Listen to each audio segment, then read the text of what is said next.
Good morning, Miss Kukla. Good Your morning. Happy New Year. Thank you. You too. Something happened with my laptop over the I don't know when. Most recent time I got on it, my speakers aren't working.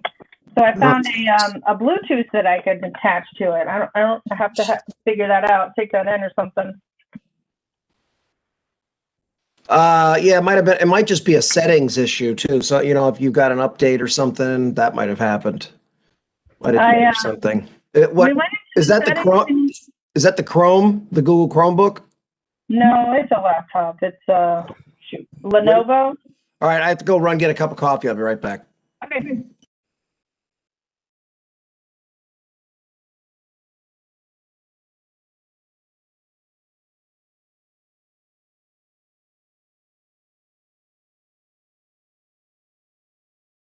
Hello?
Good morning, Carol. Happy New Year. Thank you. Same to you, Maurice. I trust it was good and healthy. And Yeah, everything was good. Very, like I'm sure a lot of people, low key, how about no key? small, very small group. It was fine. Just another day. The only thing is all the shooting and firecrackers and whatever going on at about 5 minutes to midnight drove me crazy.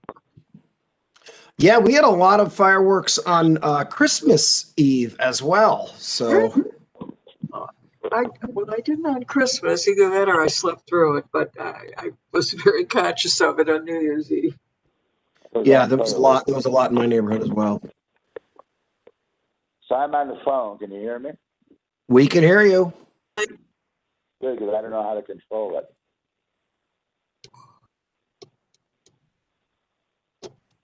My computer wouldn't let me in this morning at 5 o'clock in the morning.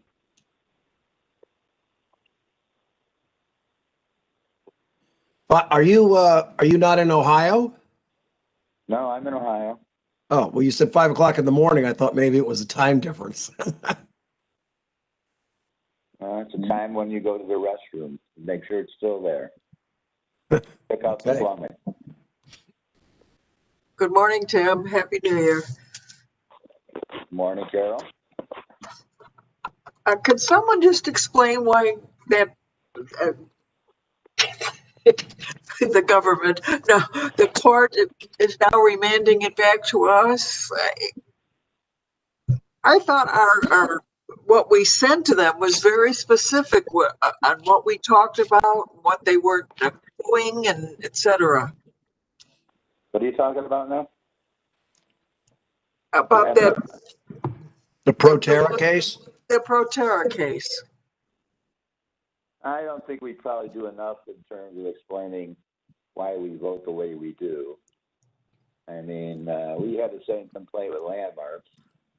And we remanded it to them and said, hey, all you did was make a motion and vote. You didn't say what. I think there's probably an outstanding question to be had out there is why did you make that decision? You know, there are answers. You know, it can't be the same. I actually think there should be an updated training that walks us through those things. Because I think, before, when I first got on the board 30 years ago, Hunter Morrison gave me this long, and I thought it was his wife's birthday, no, it was Natalie Ronane's birthday party, and Chris had like a wine thing in the warehouse district, and Hunter comes in and he grabs me, and for 2 hours he gives me his philosophy on the Board of Zoning Appeals, which was quite helpful, actually. You know, I don't regret it. But I mean, Well, it's easy for Hunter to talk for 2 hours on any subject. right. And then he said, "What are we talking about again?" Oh. But there ought to be, because God love Marlene out there. She's lost. Come on, let's face it.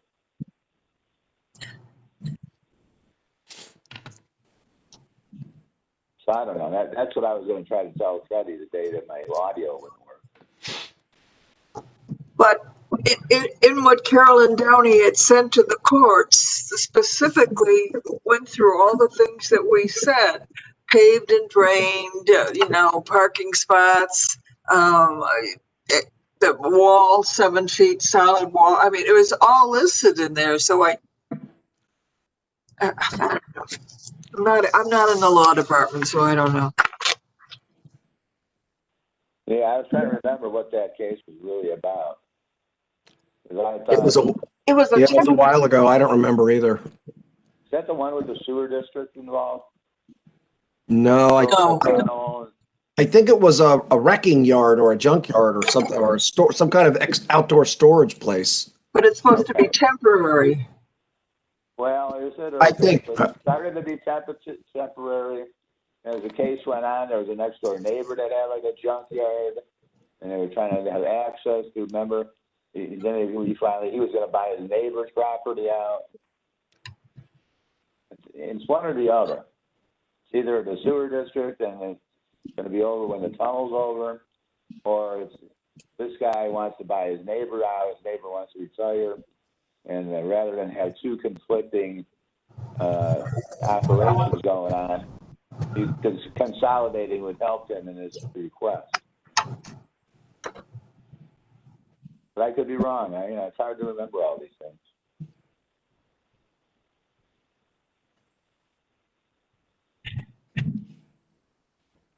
I see we have a very light load case today, huh? Yes, we do. Do we have any postponement on us?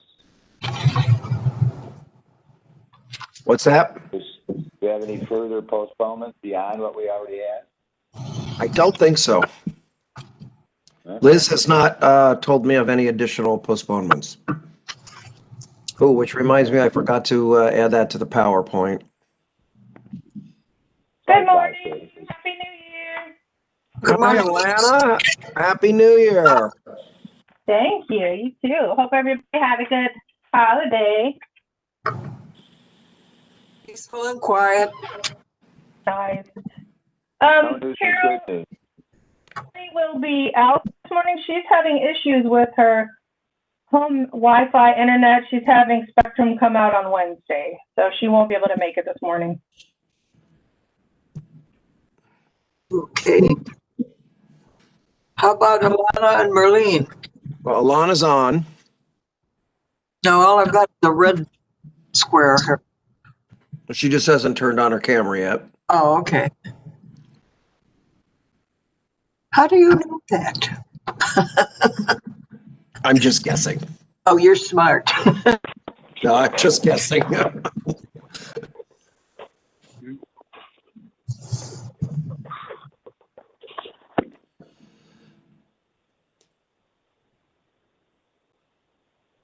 I'm sorry, Mr. Donovan. I think I interrupted you. What were you saying? Did you have a good holiday? I said, no news is good news.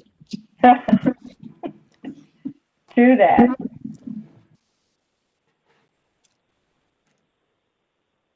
And we have a light load. Yep. Do we have a quorum? I guess we do, right? As soon as Yeah, we Alana, have, But you'll need to make an announcement. Unless Marlene is oh, there's Marlene. still couldn't tell 3 to 1 case, so. Where you need absolute full quorum. Yeah, Maurice, do you have that screen handy or no?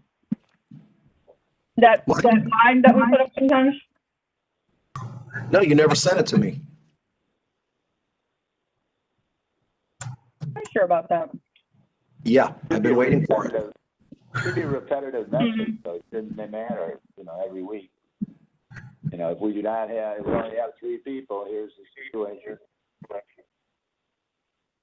Tim, I cannot hear you very well. And I have my hearing aids in, so I should be able to hear everybody. How's that? Keep talking. Yeah, this is where the microphone is. Oh, okay. My usual mic, because the computer ain't working. How's that? That's better. Okay, I'll yell into that. Well, it's 9:30. Alana, are you with us? Yes. That doesn't sound like Alana. No. This is Bob Corna. Okay. Do we have Lori Wagner? No. I do not see Lori Wagner. Good morning, Alana.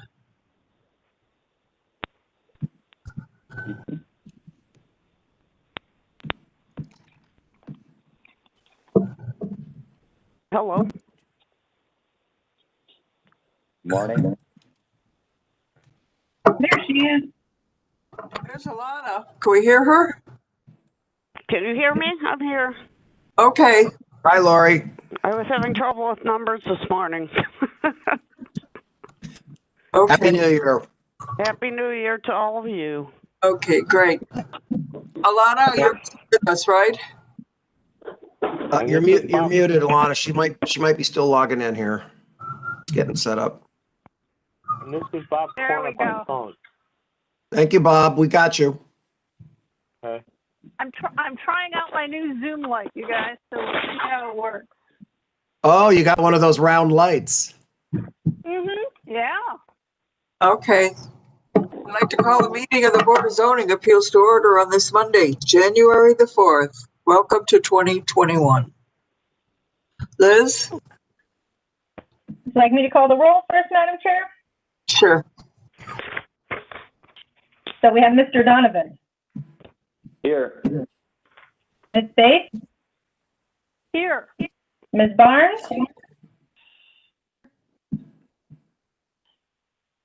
Didn't hear that, Marlene. Good morning, Marlene. Alex. Good morning. Marlene. Ms. Britt will be out today, and Ms. Johnson. I'm here. Thank you, Madam Chair. We have a quorum. My name is Liz Kukla. I'm the Secretary of the Board of Zoning Appeals. In compliance with notification requirements of Ohio's open meeting law under COVID-19 emergency declaration, notice that this meeting has been publicly posted. All boards and commissions under the purview of the City Planning Department conduct its meetings according to the Roberts Rules of Order. Actions during the meeting will be taken by voice vote. Abstentions from any vote due to a conflict of interest should be stated for the record prior to the taking of any vote.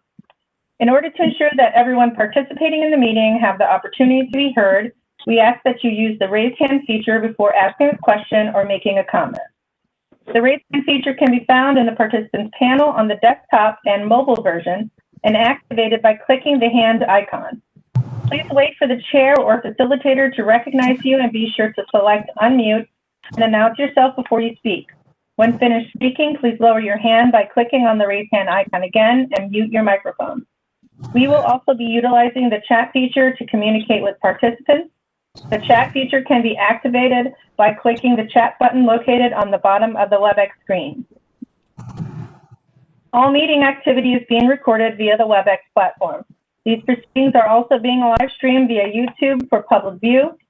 We have provided a link to the meeting for those who wish to speak on a particular case via our website and email. We have also received emails from those who have provided written comment on a particular matter. And just as a reminder, Madam Chair, we have just 4 members this morning, and the appellants risk having a tie vote in which the variance is considered not granted. So we would like to let the appellants know that they have the right to postpone until we have 5 members. Thank you, Liz. You took my speech right away. Kugler, we do not have any postponements today, correct? Correct. No postponements. Okay.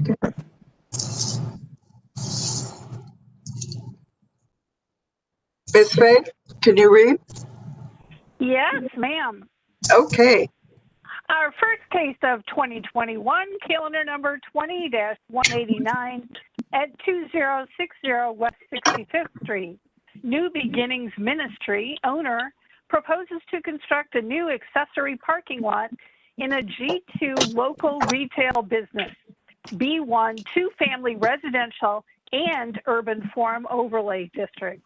The owner appeals for relief from the strict application of the Cleveland Codified Ordinance as stated in the agenda and the public record. Thank you very much. For all that are going to testify in this case, kindly raise your right hand. I'm going to read a statement. The response I'm looking for is I do with your name. Swear that the testimony you're about to give affirms as being the truth, the whole truth, and nothing but the truth. I do, Teresa McCurry. I do, Gregory McCurry. I do, Jessica Trevisan. I do, Kent Whitley. I do, Adam Davenport. Okay, anyone else? Having none, we move on. History of the property, please, Mrs. Kukla. Thank you, Madam Chair. The property was originally zoned general retail in 1929. In 2010, it was placed in the local retail business district. 2018, it was placed in an urban form overlay district and a limited retail business district. In the records room, I found a permit was issued in 1924 to demolish a dwelling on the site. I found no other records in the records room regarding this address. There are no variances on file, and only in the more recent history, I found that a certificate of occupancy was issued stating that the authorized use of the property is commercial, and that was issued in 2016. That's all that I have. Thank you very much. Ms. Wagner, the legal standard will be judging on. Thank you, Madam Chair, members of the board. Appellant is requesting an area variance from the distance requirements of the zoning code.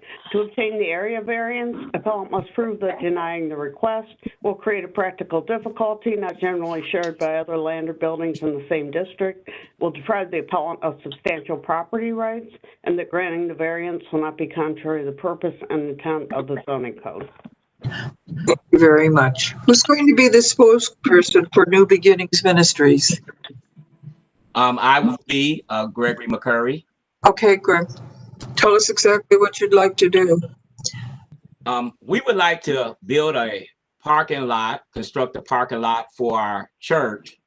Right now, when we first got into the building, we had probably about 35 members. That was 4.5 years ago. And we had worked out a deal with St. Comas that we could also use some of their parking. As we both continue to grow, St. Comas came to us and stated that because of their growth and our growth, that we no longer could use their area for a parking lot, which means now we have this ministry, but we have no parking for our ministry. And we're asking that if we could just use this part of this land that we did obtain from the city land bank to build a parking lot, it would help us so much to continue to grow.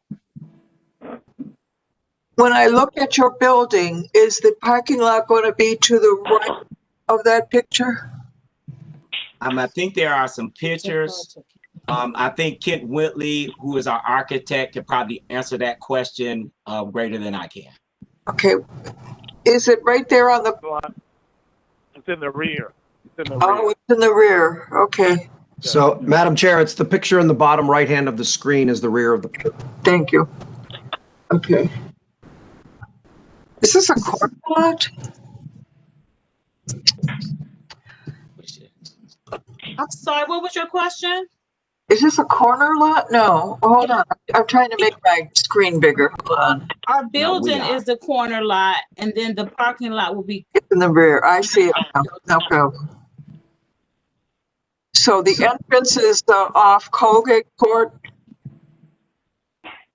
That's correct. Okay. Entrance and exit on Colgate Court? That's correct. Is this going to be paved and drained? Yes, ma'am.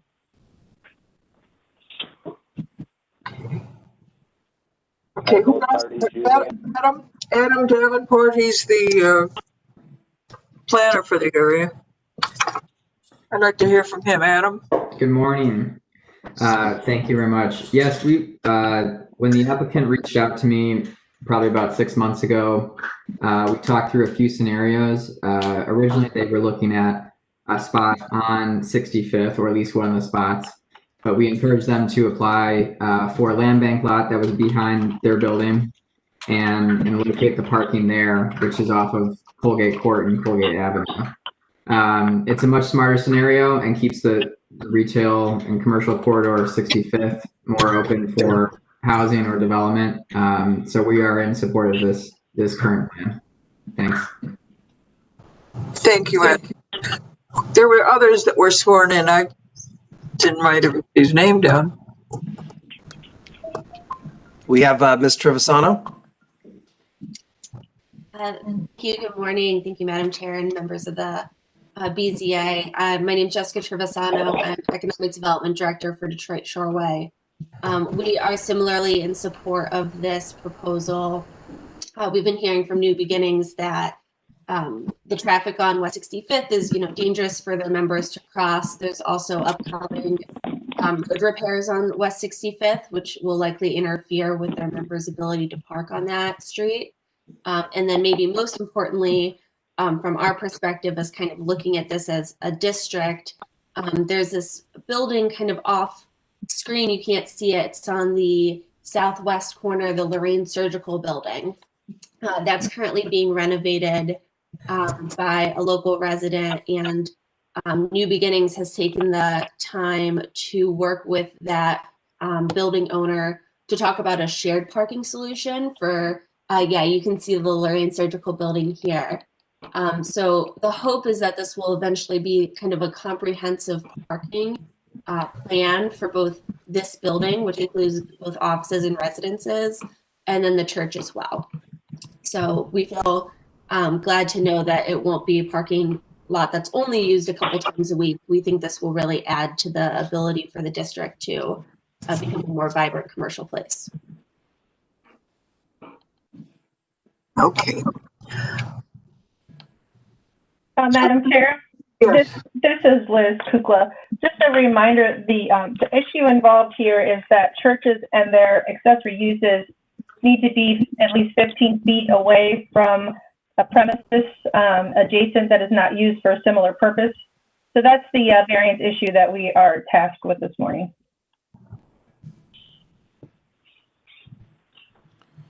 Well, it's 15 feet away from the house behind it.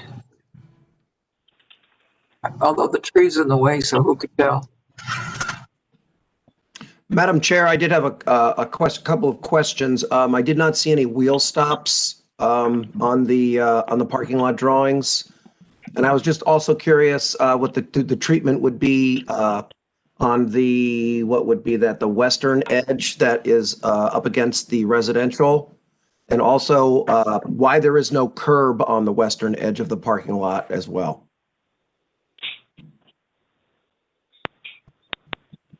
Wait a minute. It's not called out in the drawings, just some questions. Okay.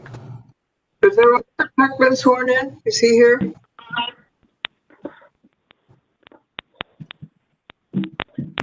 Hello? I believe Mr. Whitley is the architect for the project? Yeah, we're here. We're here. Yeah, we can put a curb there. That's no problem at all. And the is there a fence going up on the western border as well? Yeah, there's an existing fence that's going. There's going to be a fence that's going up on the western border. Yeah. Because right now it's a chain link fence. Are you putting an opaque board-on-board fence along that border? We can't put a beautiful opaque board-on-board fence up there. Yes, for privacy. Okay, and then I guess the other question was wheel stops. I didn't notice them on the drawings. Yeah, there'll be wheel stops. There'll be concrete stops there. Yes. Okay, thank you very much. And of course, we are in full support of this, as Mr. Davenport has already said. This is a great Thank you very solution much by for the idea. moving the parking lot to the back. And we would need to have a new drawing on that showing the fence and the wheel stops before we would ratify any decision we make on this. Do you understand that? Can we get approved as noted? Okay. Madam Chair, this is Liz. Again, regarding the solid fence, they would have to set that 15 feet back from the sidewalk. Just as a note, since it sounds like this would be part of the permit issued today, or sorry, not today, but once this variance is granted, just as a note, the appellant would need to set back that fence 15 feet off of the sidewalk. Madam Chair, to Ms. Kukla, could it be 4 feet in the first 15 feet, 4 feet high, and then go up to 6 feet after that? Isn't that how that piece of code is written? The code, if that's where the driveway is located, the code requires that the fence be, if you remember, 2.5 feet where it runs parallel to the driveway, and it needs to be 75 or 50% open. Of course, the board can allow for them to have a 4-foot open fence in that area as well. Or we could just have them get a separate permit for the fence.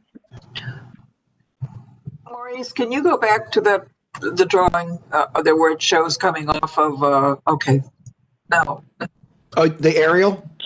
Okay. No. The drawing? Hold on one second. It's an architect's drawing. Thank you. Thank you. There you go. Okay. I need to make it a little bit bigger. All right.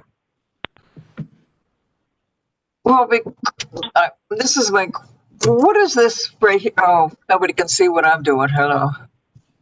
The little square here at the adjoining the entryway off of Colgate Court. What is this? Is this a house? I can't read it. Jesus, it's small. Is that the curb cut that you're seeing? That might be the curb cut in the public right of way. Let me see if I can zoom in for everybody. Okay. Do you know what I'm talking about, Maureen? Are you talking about in the bottom right of the lot area? Yes. What is? That's a privately owned separate parcel.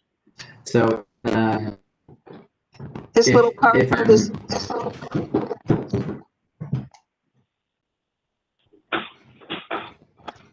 Oh, I can't read it. I'm sorry. Madam Chair? Yes. It looks like an accessory building, perhaps a shed or maybe even a small garage. But the entrance is actually to the top of the project area. If you see where the Right. the that's curb just cut, so property. the entrance will be closer to the house that fronts on Colgate Avenue. Ah. When I asked if the entrance and exit would be on Colgate, they said yes.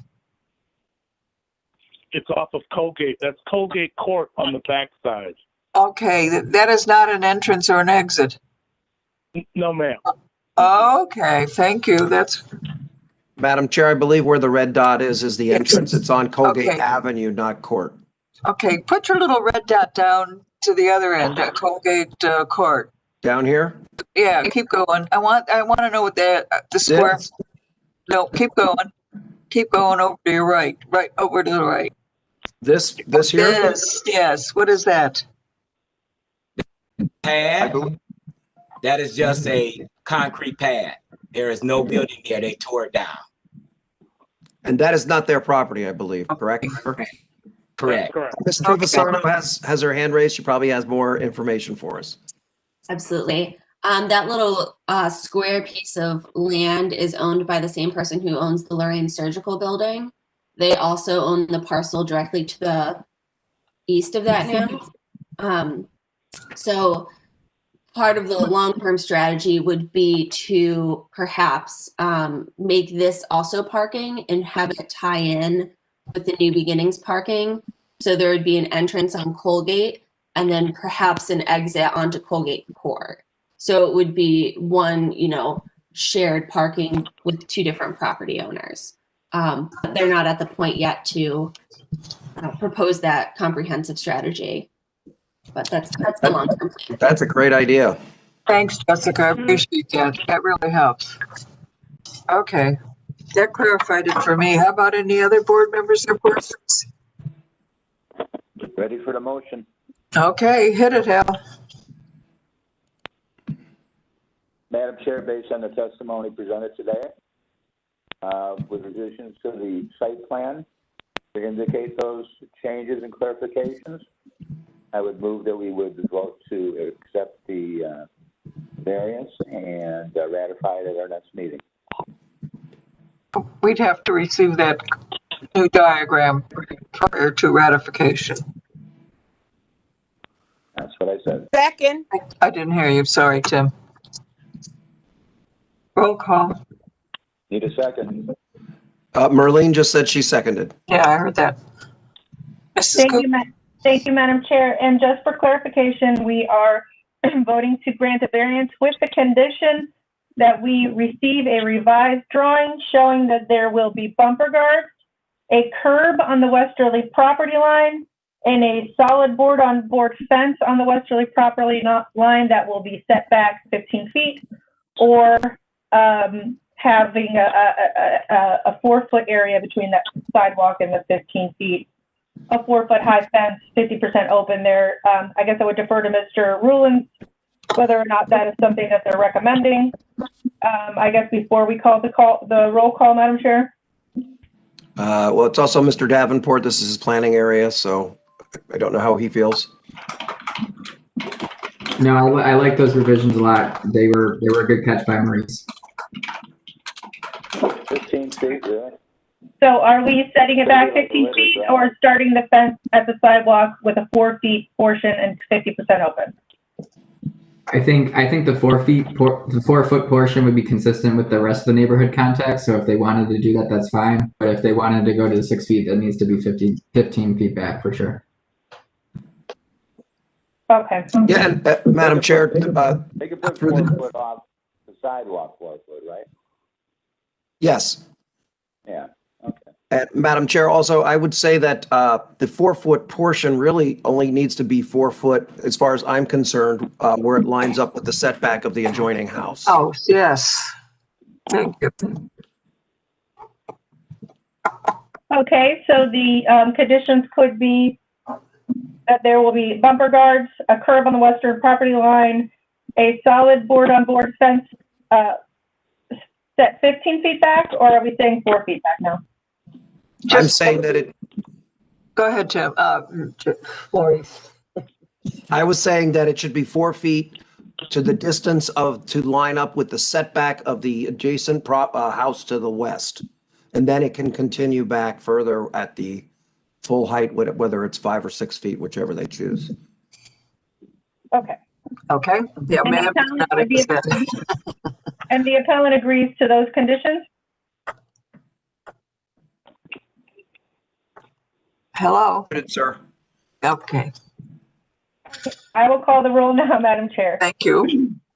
Ms. Faith? Yes. Mr. Donovan?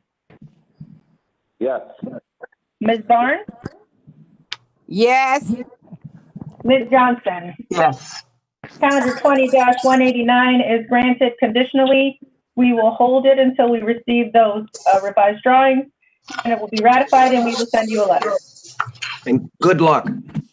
yes. Very much, guys. Appreciate it. Thank you. Thank you so much. You're welcome. Take care. Good luck. Bye-bye. Bye. Ah, yay.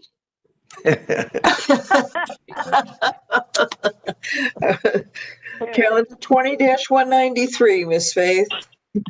Thank you, Madam Chair. Calendar 20-193, excuse me, at 5110 Clark Avenue. Premier Properties, LLC owner proposes to erect a new 63-foot by 40-foot building as a service station in a C2 general retail business district and a pedestrian retail overlay district. The owner appeals for relief from the strict application of the Cleveland Codified Ordinances as stated in the agenda and the public record. Thank you very much. So everyone for this case, kindly raise your right hand. I'm going to make a statement. I'm looking for a response if I do in your name.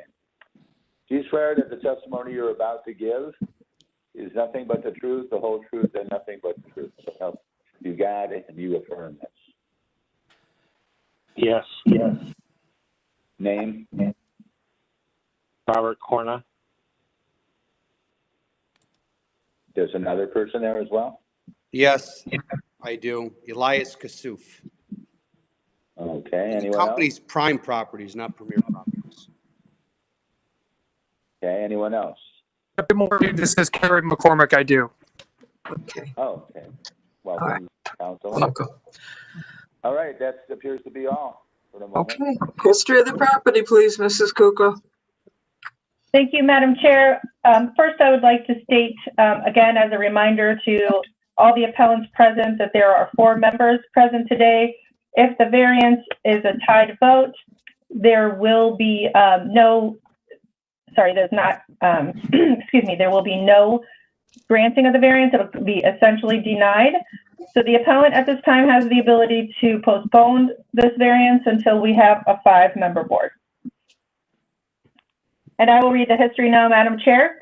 The property was originally zoned general retail as it stands today. In 2015, it was placed in a pedestrian retail overlay district. In the records room, I found a permit was issued in 1969 to erect a gas station. There are several variances on file, Madam Chair. In calendar 69-247, a variance was granted to erect signage for a service station. In calendar 86-147, a variance was granted to erect a 36 by 53 foot and 17-foot high canopy over existing pump islands. And in calendar 08-167, a variance was granted with conditions to erect a drive-through at an existing gas station, contrary to the code requirements regarding a pedestrian walkway, landscaping, and vehicle stacking area. And then, Madam Chair, in the more recent history in the Acela system, I didn't find any other anything of note to report on today. That's all that I have. Thank you very much. Ms. Wagner, the legal standard will be judging the case on. Thank you, Madam Chair, members of the board. Appellant is requesting a use variance and area variances from the landscaping regulations of the zoning code. To obtain the use variance, appellant must prove that denying the request will result in an unnecessary hardship particular to the property, such that there will be no economically feasible use of the property without the variance, will deprive the appellant of substantial property rights, and the granting the variance will not be contrary to the purpose and intent of the zoning code. To obtain the area variances, appellant must prove that denying the request will create a practical difficulty not generally shared by other land or buildings in the same district, will deprive the appellant of substantial property rights, and that granting the variances will not be contrary to the purpose and intent of the zoning code. And I just would like to remind the board that they do not have the authority to grant a variance as far as item 2 of the request involving review and approval by City Planning Commission. Thank you. Lauren. Appreciate that. Okay. Is Mr. Kassouf going to be the spokesperson for Primer Properties? Mr. Kassouf, yes? Yes, I am. Okay. Tell us exactly what you'd like to do.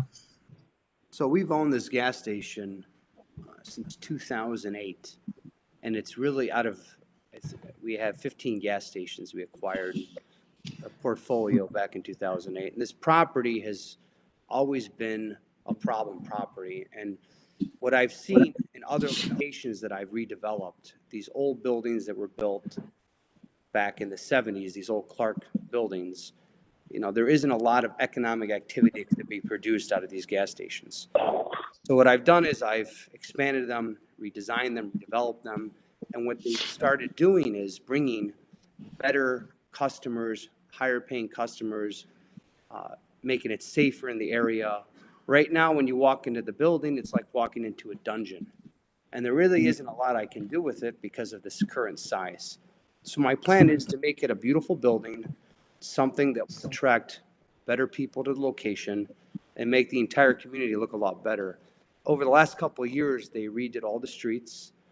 They are trying to increase the economic activity in the area, and I'm trying to be a part of it. And that's really what I'm trying to accomplish. This is going to be the 7th gas station I've redeveloped in the last 12 months. I just finished one. We're going to be opening next week on 14235 Madison Avenue. And it looks like an Apple store that we're opening up. It's going to be a cool looking building. I'm not trying to change the use. I understand that there's a retail overlay, additional overlay on the property, but it is a gas station. I'm expanding it and redesigning the facade. And it'll be looking like a brand new building has been built there. And that's what I'm trying to accomplish.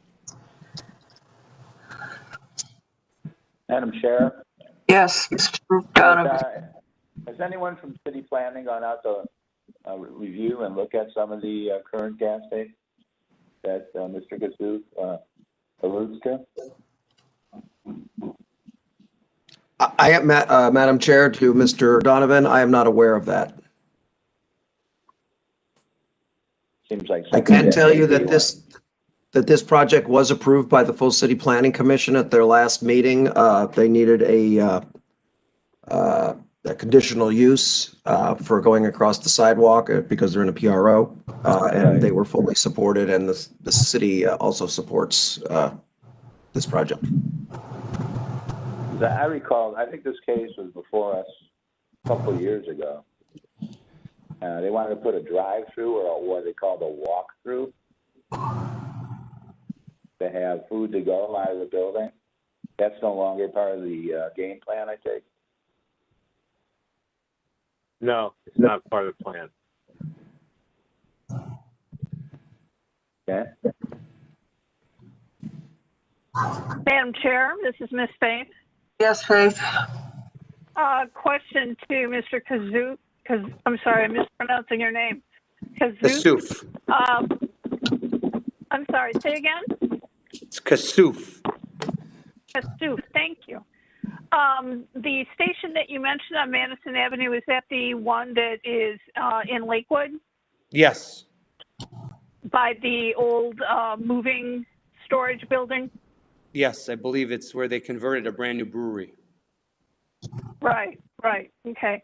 So to Mr. Donovan, then I'm familiar with that building. I've been by there, and that construction is moving along, and it's a good-looking building. So if this is to look like that, then it would be a benefit to the neighborhood, I would think, visually at least. Madam Chair, we have Councilman McCormick. Yes, let's hear from Barry McCormick. Good morning, Councilman. Good morning, Madam Chair, and thank you so much for having me and allowing me to speak this morning. Good to see everyone. Happy New Year. Thank you. 2021 that is much, much better than 2020. Madam Chair, I just wanted to speak in favor of this project today. As Mr. Kassouf has said, there's a lot of folks working hard on this stretch of Clark to improve the commercial corridor, as well, of course, the neighborhood around Clark. There have been millions of dollars invested in the streetscape and infrastructure over the past few years. And this would bring a very much welcomed update to the gas station and to the Clark as well when we think about the frontage improvements as well. As was noted, Madam Chair, this had a thorough hearing at the City Planning Commission, who unanimously supported the project. So just wanted to lend my support to this project as well. It's good for the neighborhood, and it contributes to the revitalization of Clark Avenue. Thank you very much. So what we're saying is there's not going to be that 4-foot front landscape strip. But I am worried about the cars that are parking there where it's on this looks like it's very close to the entrance and exit driveway. That worries me. Well, there are rules for overnight parking. Well, I even worry about it being daytime parking because people going in and out. You park an SUV there, then that last spot closest to Clark Avenue, I think we may have a problem. Well, we can easily eliminate that one. We can eliminate that one spot. We have plenty of parking. Okay, yes. Madam Chair, this is Liz. Yes, Liz. To the appellant, is there an ornamental fence or something separating the parking spaces from the sidewalk proposed?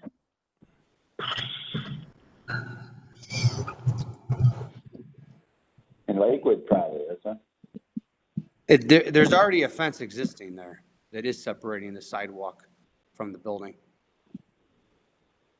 Or About 1920s vintage. Doesn't sound like somebody went out there and actually did some on-site reconnaissance. Well, if you call that an ornamental fence that's tipping over onto the sidewalk, I think it needs to be replaced. I mean, it's now or never, kids. Is it still going to be, is it still going to be Liberty Gas? Mr. Kassouf? Sorry, I had it on mute. Regarding the fence, that will be fixed, and I don't believe that's the current picture. I believe that was fixed already. If it isn't, it'll be redone. I spent, I think, $17,000 putting that in originally on the property, because that was a request that the city asked to put a metal fence, and it will not be Liberty Gas any longer. That will be either a Valero or some other major brand that will be approved, because you cannot get a gas station of that size in that building approved for any major oil brand. That was the other reason why we are required to do a bigger building. You can't get it branded by a major oil company otherwise. Gotcha. Madam Chair, I can say that those pictures, I took them and they were taken 2 weeks ago. Thank you. So they're relatively current. They were actually taken on 12/23. Maurice? Sorry, Madam Chair, this is Liz. Yes, Liz. Are there any improvements proposed for underneath the sign there? I'm sure they'll be replacing and putting in a new sign. Are there any landscaping plans or fencing provided there?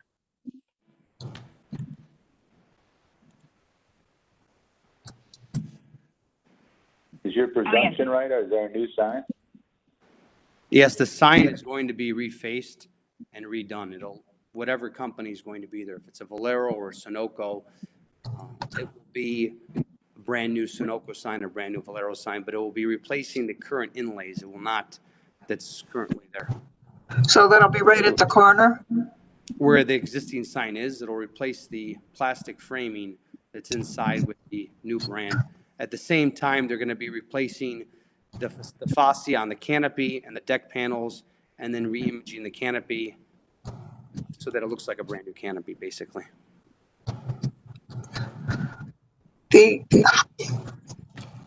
I'm a teeny confused, so bear with this old lady.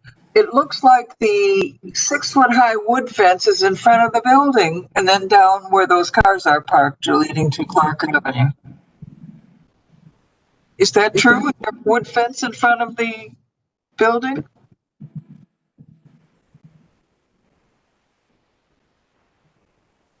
Mr. Cassup?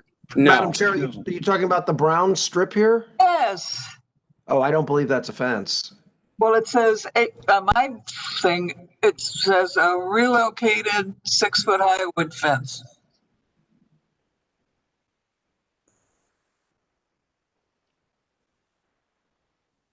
Yeah, there isn't no room between there's probably no room between the building and the fence, or 3 feet, 1 foot or something like that. No, there's 16 feet between the fence and the building. That area that you're looking at on the left side between the property line is a wood fence that's existing. In front of the building, I don't know what that is. That's I think the chairwoman is just confused about the brown line and then underneath it says 6-foot-high relocated wood fence. That's all. I think, and I don't think that brown line probably has anything to do with that, correct? No, it doesn't. Oh, fine. Madam Chair, this is Liz again. The architect, Mr. Corna, is on the line, I believe. Perhaps he could explain what that is. Oh, good. Mr. Corna. Yeah. Are you looking at the color? That is just a line indicating a pedestrian walkway. Oh, well, that makes more sense. So is that in green or something? Pardon me? Indicate that is that painted out in green? Yeah, it's just they wanted the planning commission wanted to have an indication of pedestrian access to the building, and that will be an indication of where there would be a paving indication of pedestrian walkway access.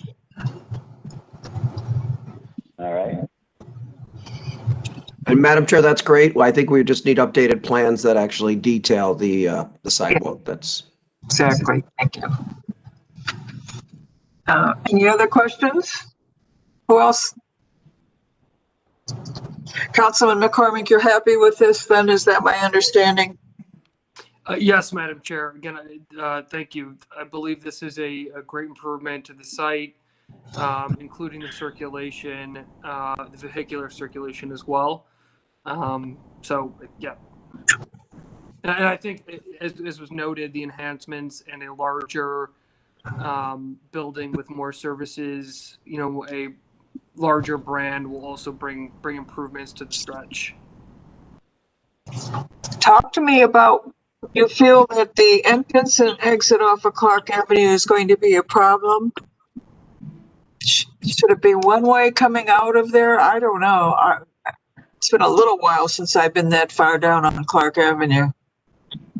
When we did the plan, right now the existing plan has 2 entrances off of Clark Avenue. Yes. Planning Commission thought that it would be we should eliminate one of the entrances for more pedestrian friendly. So one of the entrances is being eliminated, and in respect for their opinion that they thought that it should be more pedestrian friendly, and making it more pedestrian friendly, it does make it a little less friendly for vehicular access, so you have to give one up for the other. So we have designed it so that, yes, you do have to have less accessibility for cars, but you do have two entrances. Just the second entrance is going to have to be off the side street. And we agreed that because of what they're trying to accomplish with the neighborhood is making it more pedestrian friendly, that the lesser of two evils is that, yeah, it's going to be less friendly for cars, but more friendly for pedestrians, and that's what the final solution is that you see. So are you eliminating the Clark Avenue entrance and exit? Is that what you're saying? Yeah, that's it. Actually, you have two entrances. One is off Clark now. There's two now, but now there'll only be one. And then you have the entrance off of the side street.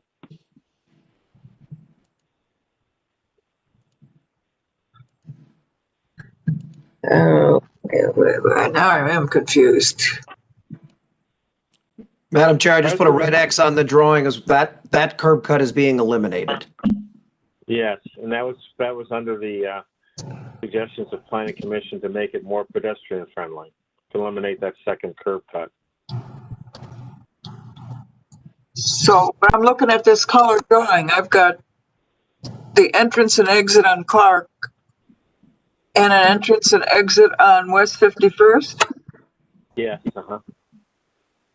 So that's the 51st Street side is going to be eliminated? No, the second curb cut on Clark is being eliminated. Madam Chair, I'm circling with the red dot. Yes, thank you. I know where I am. Yeah. This one and then the one on West 55th. Those are the two entrances and exits. And Mr. Corner is correct. The Planning Commission and staff recommended that they remove this curb cut here to make because the building is in a pedestrian retail overlay district, to make the property more friendly for pedestrians. And we support this layout. Okie dokie. So we will need to see a corrected plan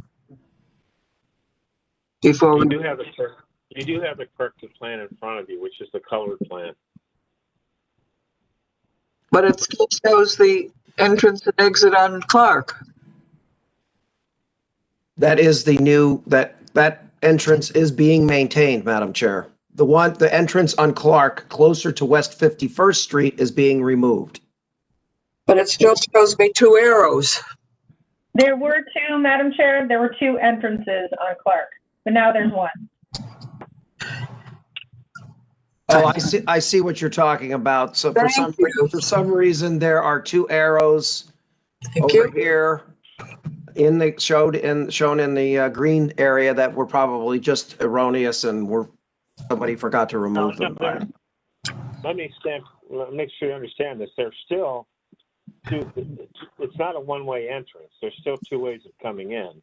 Yeah, no, Mr. Corner, what she's referring to, if you see the red dot, I don't know if you can see the screen, but the driveway that was removed on Clark, for some reason, the ingress and egress arrows are still on the plan, even though they're in the green area. So, and I'm saying that it's probably just a mistake that they weren't removed. Yeah. Okay. Yeah. Get the eraser out. Thank you. Okay. Any other questions, board? Now I understand your confusion. Thank you so much. It's good eyes. I didn't even see that. Looks like we have a lot of Miss Faith with her hand raised. Yeah. Madam Chair, I just had a question to the architect. It appears to me that the existing or the proposed egress and entrance and exit on the Clark Avenue is the same as the existing, and that the parking spaces adjacent to that is the same as the existing. So in terms of the spacing from the fueling island to the entrance and exit with the parking there, that's all the same dimensions and measurements as exists now. Is that correct? That's correct. Okay. So that should take care of any concerns that there might be about the distance for traffic flow, because it is in the proposed drawing, because it's the same as the existing drawing. Yes, that's correct. Okay, thank you. Okay, the old lady is going to ask one more question. I'm going to address it to the Councilman McCormick. Are you with me? Yes, I am. Okay, the exit onto Clark Avenue, do you think it should be a right turn only?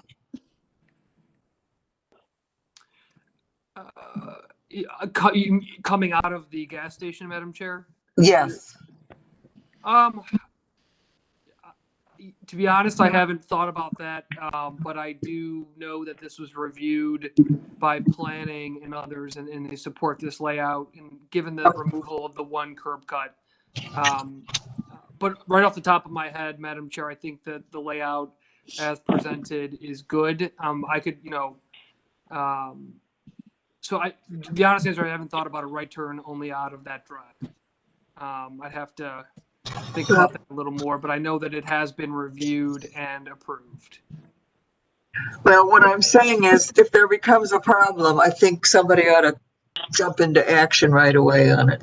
Madam Chair, as you know, if there is a problem, I will be the first to get that call. So, and you know who'll be on the other end, right? Right. It only took us 3 years to get traffic calming on East 12th. Yes, but you did a fine job. Thank you. Okay. Any other questions, board? I'll entertain a motion. Madam Chair, I'll go ahead and make the motion. It seems that with the support of city planning, and it seems that there has been,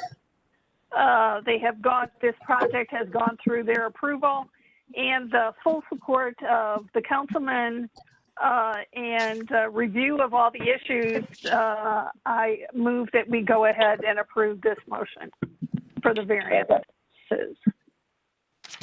Second. Okay, call the roll. Mr. Donovan, Second. Ms. Bates, Yes. Ms. Barnes, Yes. Ms. Johnson. Yes. Calendar 20-193 is granted. It'll be ratified next week, and we will send you a letter. Thank you very much. Welcome. Thank you. Thanks, Councilman. Calendar 20-198 at 10700 Churchill Avenue. Thanks, Madam Chair. Calendar number 20-198 at 10700 Churchill Avenue. Cleveland Metropolitan School District owner and Churchill Gateway LLC, prospective purchaser, proposed to construct a multifamily building in a B1 two-family and a C1 multifamily residential split-zoned parcel. The owner appeals for relief from the strict application of the Cleveland Codified Ordinances as stated in the agenda and the public record. Thank you very much. Everyone. Go ahead, Tim. Everyone for this case, kindly raise your right hand. Do you swear that the testimony you're about to give is the truth, the whole truth, and nothing but the truth?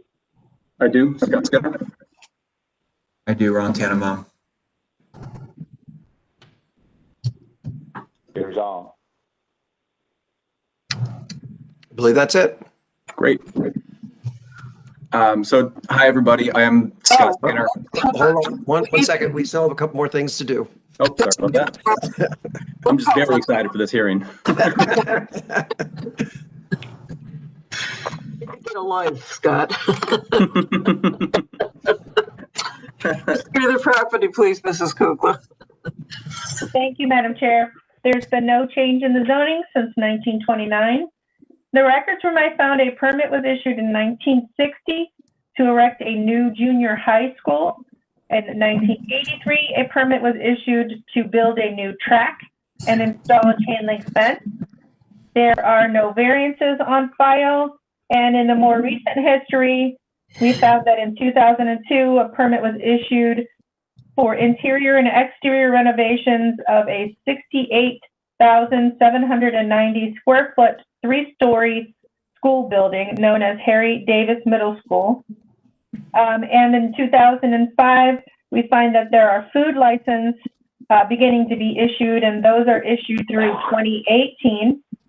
And then in August of 2018, I found that a permit was issued to board up one standard size window and one oversized door of a single family dwelling on that address. That's all that I have, Madam Chair. Okay, Ms. Wagner, the legal standard will be judging the case on. Hello? Go ahead. We can hear you. Okay, thank you, Madam Chair, members of the board. Appellant is requesting a use variance and an area variance from the height regulations of the zoning code. To obtain the use variance, appellant must prove that denying the request will result in an unnecessary hardship particular to the property, such there will be no economically feasible use of the property without the variance, will deprive the appellant of substantial property rights, and that granting the variance not be contrary to the purpose and intent of the zoning code. To obtain the area variance, appellant must prove that denying the request will create a practical difficulty not generally shared by other land or buildings in the same district, will deprive the appellant of substantial property rights, and that granting the variance will not be contrary to the purpose and intent of the zoning code. Thank you very much. Scott, where are you? Appreciate it. Thank you so much for the time, everybody. Really quick, before I get started, I did want to state your name for the record. Slow down a teeny. I'm Scott Skinner. I'm with the NRP group. And just before we get started, I did want to point out what I think is a typo in the request. It says in the height request that our building are shown at 48 feet. They're actually shown at 58 feet. 58? Correct, yes. Wow. So you're adding on top of the building that's there? We're demolishing the building and building new construction. What happened to the school? Can I ask? When did Sure. The school's been vacant since 2012. It's formerly the Harry E. Davis School. It went by a few other names after it was built in 1960, but it's been vacant since 2012. And the inside is pretty run down. Most of it's flooded, and there's been quite a bit of vandalism in there. Gotcha. Okay, Scott, go ahead now. Yeah. Madam Chair, this is Lori Wagner. Could I interrupt for a minute? Sure. That's a pretty substantial difference in the height requested versus what's advertised. It would certainly give neighbors or somebody grounds to challenge it. I don't know if that kind of challenge is expected in this case. Could be everybody is in agreement with this, but I think the appellant needs to know that risk going forward, or the other option would be to re-advertise it with the correct height and have another meeting. It's up to them. I think you're right. 8 feet is 10 feet more than what he asked for, but it's also 23 feet higher than what's, allowed. I understand, and I appreciate that. We've gone through a pretty robust community engagement process for this project. I've done 4 or 5 community presentations showing our drawings and showing renderings, and we've been through DRC and City Planning Commission full approvals. I'm confident that the neighborhood and the community will support this, and they have supported this so far. Liz? So before I dive into the specific variances, just to give you all a little bit of context for this project. So this project will be a 4-story, 52-unit mixed-use multifamily development. It's an affordable housing project funded through the low-income housing tax credit program. It'll be affordable to individuals and families from 30% to 60% of the median income. And then in addition to the apartment units, the building will also have resident amenities like a clubhouse, a fitness center, business center, as well as about 3,000 square feet of commercial space in the southwest corner of the project. that will be occupied and programmed by University Hospitals, who's our partner in the project. UH has done some work outside of their hospital before, like the Rainbow Center for Women and Children and the Otis Moss Jr. Center for Men. This is really a continuation of those efforts. So in addition to the affordable apartments, this commercial space will be open to the broader community, and it'll be a flexible space for community initiatives like fitness classes, workforce training, healthy life skills demonstrations, and a food pantry as well. You can go to the next slide, please. So this is an overview of our site plan, just to give you an idea of where the building will be situated. So the entire site is 5 acres, and we're leaving several of these acres open for additional phases of development. Those are not planned yet. However, we've been working with city planning, we've been working with community development, we've been working with FAMICOS, the local CDC, to get an idea of what a good use for those additional phases would be. And the current plan is for some sort of additional multifamily project there. You can go to the next slide, please.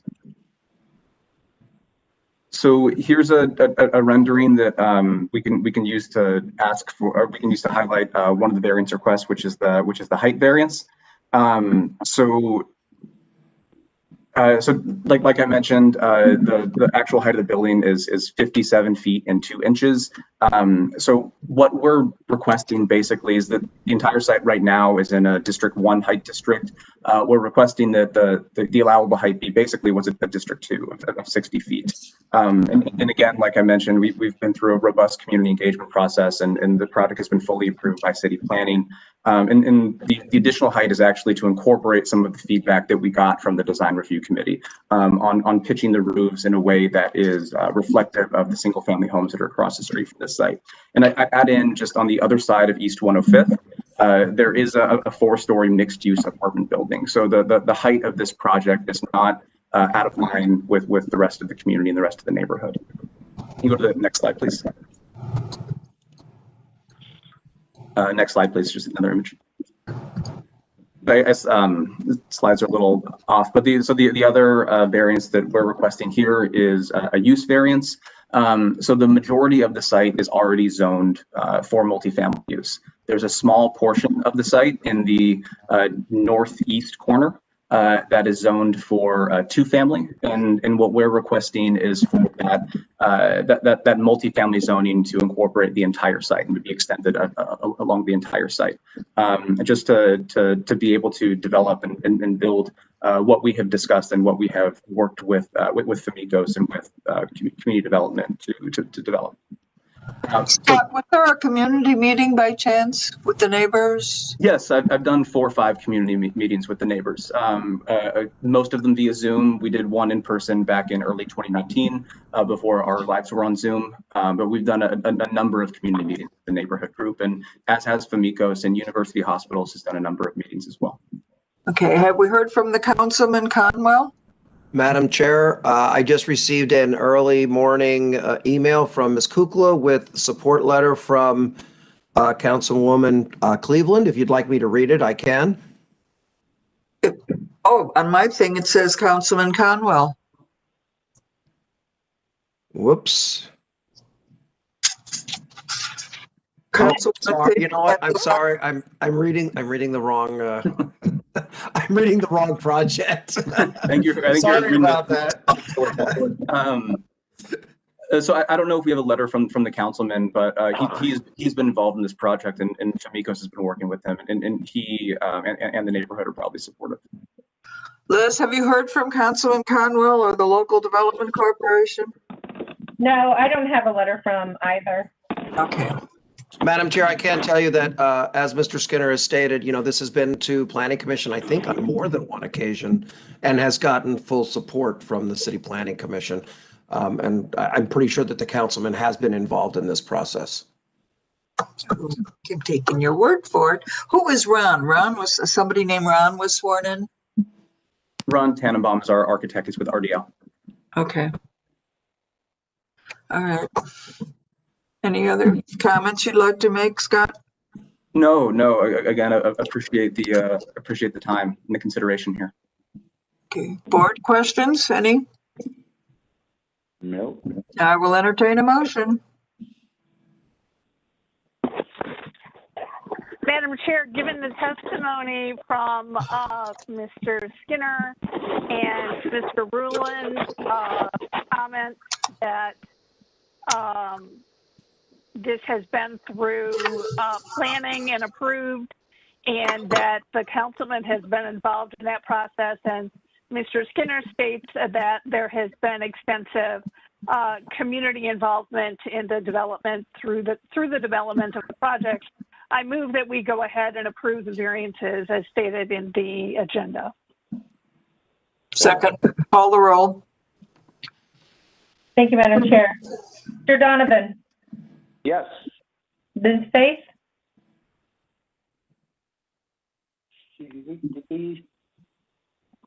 Ms. Faith, I didn't hear her. I was muted, sorry. I am yes. Ms. Barnes, Yes. Ms. Johnson. Yes. Calendar 20-198 is granted. It'll be ratified next week, and we will send you a letter. Thank you very much, everybody. Thank you. Good luck. Thank you. Go ahead, Ms. Faith. 1020-200. Thank you, Madam Chair. Our second address on Churchill, calendar number 20-200, 10808 Churchill Avenue, CREO Real Estate Group LLC owner proposes to establish use as an adult family home / residential facility for 5 people in a B1 2-family residential district. The owner appeals for relief from the strict application of the Cleveland Codified Ordinances as stated in the agenda and the public record. Everyone for this case, kindly raise your right hand. Do you swear that the testimony you're about to give is the truth, the whole truth, and nothing but the truth? I do. Jonathan Schaefer. Anyone else? Oh, just me.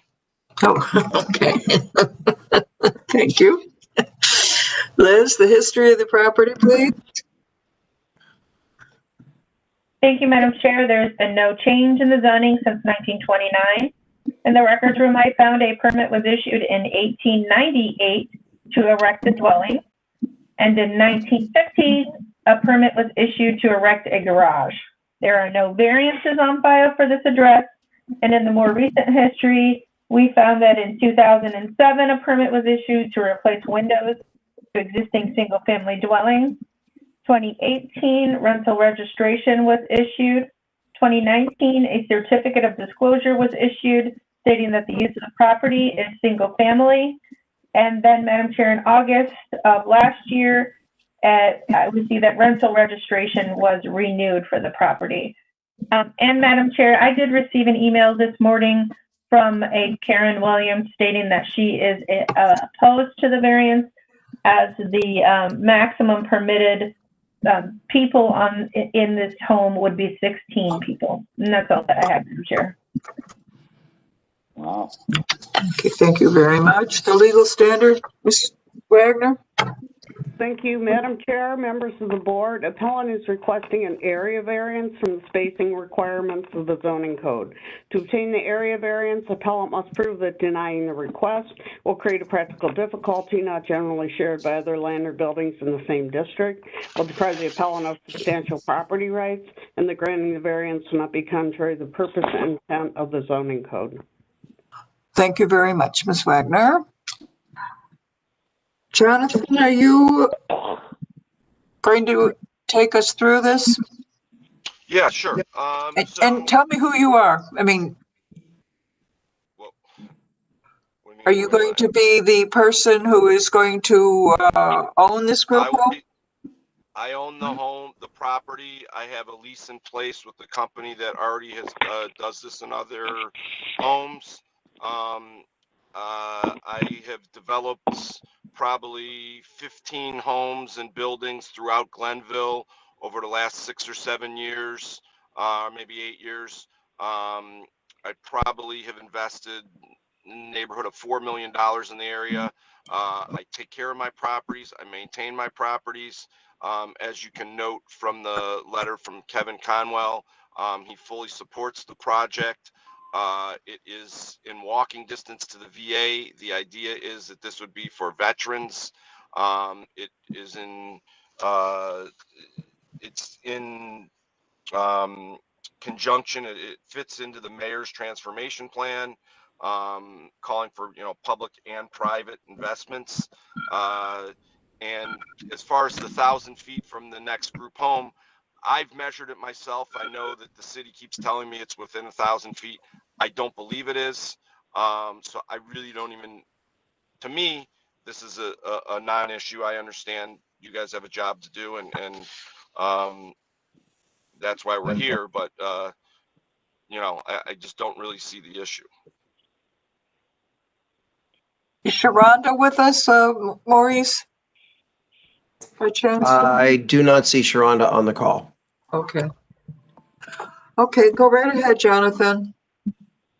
Well, that's really my point. I mean, I'm here because I don't see there being an issue. I have a letter from the councilman supporting it. I don't even think that it should be an issue. So ask me any questions you'd like. I think this is a pretty open and shut thing, though. So you're going to house 5 veterans. Yes. The woman who had called in and said something about 16, no, that. I have no idea how you would ever fit 16 people in a house with 5 bedrooms. Yeah, exactly. The picture that I show. And this is the home that you own. Yes, ma'am. Okay, so these veterans are they having problems, mental, physical? Again, my lease will be with the person that runs that business. But I don't think they necessarily will have mental problems. I think it's just there's a lot of veterans that are in need of homes and housing, and you know, it just seems to me like it makes total sense, being that it's close to the VA hospital, that to have veterans in a property close to the VA hospital seems to me to make a lot of sense. And it's all male? It will be all male, I believe, yes. Okay, because we do have female veterans, you know. Oh, absolutely, absolutely. And thank you to each and every one of them. okay, and are they working outside the home? Again, I don't know that I will have the, you know, some of them may be, some of them may be on retirement, some of them may be on disability. I won't have specific control over that. It's kind of ironic that you state that you don't understand why you're here, and yet in instances like this, it's common for the Board of Zoning Appeals to ask for the business plan. Who's going to be there? What kind of subsidies are you tapping into? I'm not asking for any subsidies. I never asked for subsidies. It could be the agency you're working with gets subsidies. Again, they're not here to answer the question. You want to know why you're here? Well, that's because I thought I was told that I was told that the problem here was the zoning, having nothing to do with it, that it was within 1,000 feet. That was the reason that I was told that it was turned down, and nobody asked me to have that person available. Part of what we have to judge here is whether or not there's a negative impact on the character of the neighborhood. That's what those kinds of questions get to. So you're saying that veterans would be a negative impact on the neighborhood? No, I'm saying that that's a question that we have to ask and answer when we give a variance out for our zoning laws. Well, I think it would be, I don't see it being a negative impact on the neighborhood. That's good that you wouldn't. The question we have to ask of the board is, are these questions important enough for us to say, well, can't be here today, let's get him here next time, ask him the question, get the answers, make our judgment. Doesn't matter that I've invested millions of dollars in a neighborhood, always in a matter that is positive to the neighborhood. I mean, you don't get any. Money All does that not matters. influence this board. Well, then why don't you come out and look at the properties that I've invested in, and look at the quality of them, and look what I've done to the neighborhood since I started, and look at what the councilman who obviously thinks it's a good idea says. That's also a good idea. And in fact, I asked the city to come out and with the dispute for 1,000 feet, because I don't think it's within 1,000 feet, and he refused. The inspector for the city, Ricardo something or other. And I had an email chain. I could go back and show you that I asked him to come out and walk with me because it's not within 1,000 feet. And that's the reason he told me that it wasn't approvable, was because it was in 1,000 feet. I mean, I feel like you guys are playing defense against someone that wants to invest money in a neighborhood. We're playing defense with our zoning laws. That's all we're playing defense with. By the way, it could be the way you measure things, because what we count is where the property line is, not like where the building is. Sometimes people get those confused. Okay. Madam Chair, I can say that, from the image that I have on the screen, this is using our GIS system. The red shaded or crosshatched area is the 1,000-foot circle around the property on Superior Avenue. You can see that Churchill is clearly within 1,000 feet of the other property.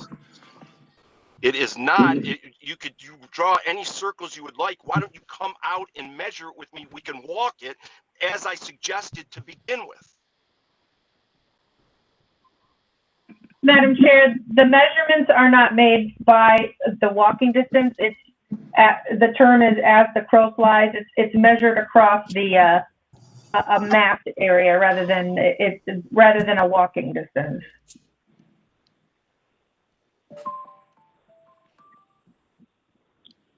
So, Madam Chair, the question up to us is whether or not we want to take a day off here, postpone the case, we'll do the little site visit, explain to the requester how the measurement is made out in the field, and ask the person who's in charge of the programming if they could be at the next meeting to answer any questions. Madam Chair, this is Liz. We did not receive any objection letters other than that email this morning. And there were 31 notices sent out. So it was a pretty extensive mailing list. And again, just to remind Mr. Donovan, we did receive a letter from Councilman Conwell supporting this variance. There was no meeting in the neighborhood, is that correct, Scott? Correct. Okay. Other board members, let's hear from you. Madam Chair, Ms. Barnes, I may suggest to just make sure that we don't run into anything down the road, is that maybe we postpone this until we can all get together on halfway one page.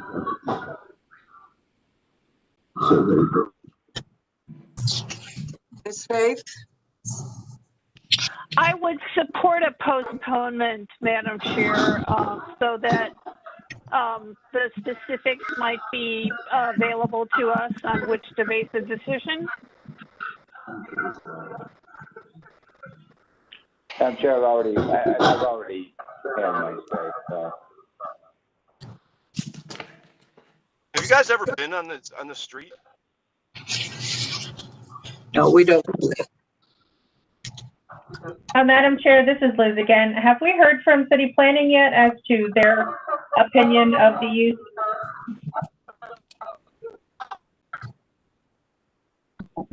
Madam Chair, as you know, we normally do not support these uses when they're within 1,000 feet. City council is the ones that proposed and passed the legislation to keep them 1,000 foot apart. I guess if the councilman feels that this is okay in this area, I'm not going to object to the councilman's support. And yes, I have been on this street. As a matter of fact, This house is a half a dozen houses down from the last project you just approved. It's only 1 week. You know, as soon as we can get it on the calendar, 2 weeks. Okay, so just so I'm clear, what would you like for me to have ready for you in 2 weeks? I'm having a hard time listening to these people. Hold on. Madam Chair, the appellant is asking what would we like for him to bring back to the next hearing? It's my understanding that the board wants the actual business operator to be present at the next hearing. Okay. That's the main thing we want. He wants to understand the way the measurements are. That's fine, you know. That's a trip out to the site area by the planner with them. Okay, so is the issue the business or the distance? The issue with you seems to be the distance. The instance with us is the operator and how he's an operator. So the issue is not the distance, it's the operator. Madam Chair, to the distance. We will address both. Since you brought it up, let's take care of it. Let's address it. Madam Chair, the business is not permitted without that 1,000 feet distance from another such use. So it is, they're tied together, even though it's written up as the distance issue. Essentially, the use is not permitted unless it has that required distance away from another such use. The idea is that the city planning and the council men do not want to see a concentration of these similar uses, especially in a single family or two family district.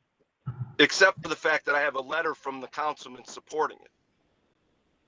And you'll have other instances where you have a letter with a councilman not supporting it.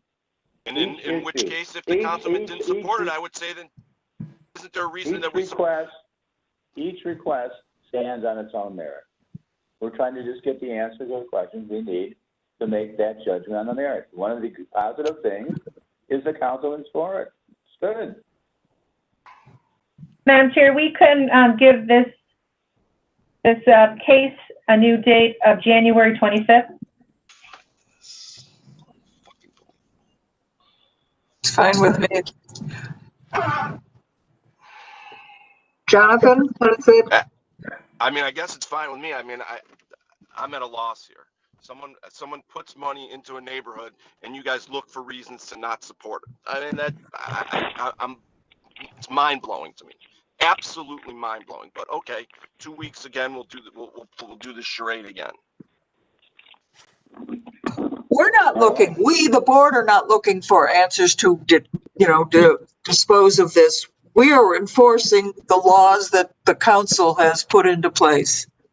And I have a support letter from the councilman saying it should get a variance. That's the point of variance is that there's times where things need variances. That's the whole point, and he's supporting it. We're looking out for this business in the neighborhood. This is a family neighborhood. I'm looking at these houses on either side. You just approved the plan. You just approved a plan for a 58-foot building on the same street. Good. Maybe I don't grease the right people like they do. Oh, don't even go there. Well, I mean, I play by the rules, and it seems like it doesn't work when you play by the rules. Okay. Time out. Take a time out. Bring your blood pressure down, everybody. See you in 2 weeks, sir. Okay, I would like a clear point on what you expect me to bring in 2 weeks, because I thought that I have everything I need.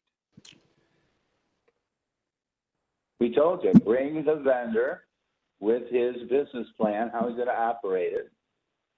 And the second thing that is on the agenda is dealing with how the 1,000-foot measurement gets measured. Okay. All right. Right. And who's in charge of who runs your department? Bud Collier. Collier, how do I reach Collier? Go right down the hallway.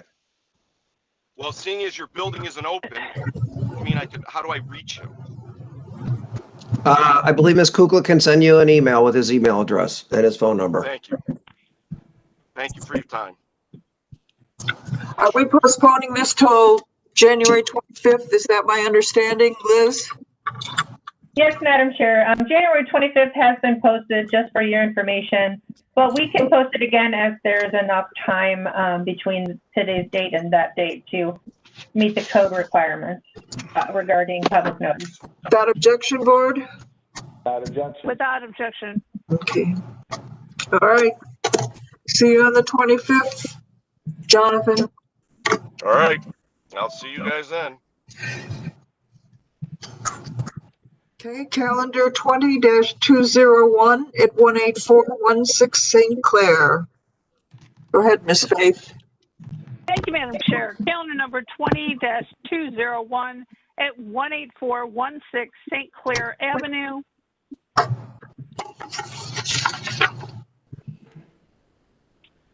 Sorry.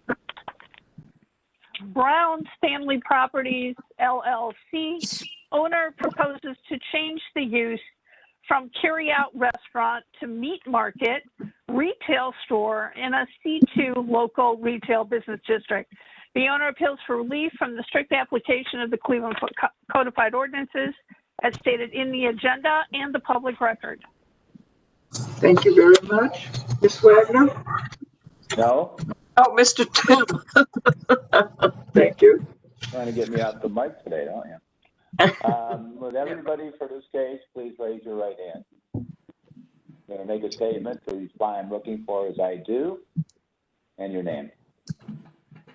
Do you swear or affirm that the testimony you're about to give is the truth, the whole truth, and nothing but the truth? Anybody for this case here? I do. Anthony Hairston, Cleveland City Council, Ward 10. I do. Okay. Cynthia Brookins, Greater Collinwood Development Corporation. Anyone else? Okay. Good. Thank you very much. Miss Liz? Madam Chair, do we have somebody representing the appellant? I'm not sure if I heard that. Yeah, she's not, she's still muted. She's on the line. What's her name? Carmen Preston. Carmen Preston. Miss Preston, well, here, let me unmute you, or I'm trying to unmute. Miss Preston? Yes. Oh, there she is. All right, great. Okay, we can continue. And Madam Chair, Carita Fields is also indicated as being on the line. I think she's also an owner, and they need to be sworn in. Oh, let's go back. Here we And go could you again. unmute Carita Fields, Maurice? Yes, I had to mute her earlier because we were getting a lot of feedback. Ms. Fields, go ahead and unmute yourself. Everybody ready? Yes. There we go. Go ahead, Tim. Do you swear or affirm? Just stop talking while I'm talking, please. Do you swear or affirm that the testimony you're about to give is the truth, the whole truth, and nothing but the truth? You say I do in your name. I do. Oh, Madam Chair, I'm sorry, I jumped ahead. It's not my property. Yeah, I'm sorry. She's for the Cedar Avenue case. I'm sorry. We were looking for somebody from the Browns family property. Sorry. I think that's Miss Preston. Yeah, she's here. Okay, we're good. I apologize. Thank you. Miss Fields, please mute. Yeah, there we go. Perfect. Okay, okay. Just one more time. We'll do one more time. Here we go. Do you swear or affirm that the testimony you're about to give is the truth, the whole truth, and nothing but the truth? You say Yes. I do in your name. I do, Your name? Carmen Preston. Okay, Beautiful. perfect. Okay. History of the property? Are we still doing this now? Yes, thank you, Madam Chair. The property was originally zoned general retail in 1929, and in 1995 it was changed to local retail business. And the records where I found, a permit was issued in 1943 to convert the store into a 3-family property. In 1960, a permit was issued to change use to a machine shop. And in 1961, we found a permit was issued to alter a storefront on the property. There are no variances on file, and in the more recent history, we found that food licenses were issued to the property from 2005 to 2018. And that's all that I have, Madam Chair. Thank you very much. The legal standard will be judging the case on, please, Ms. Wagner.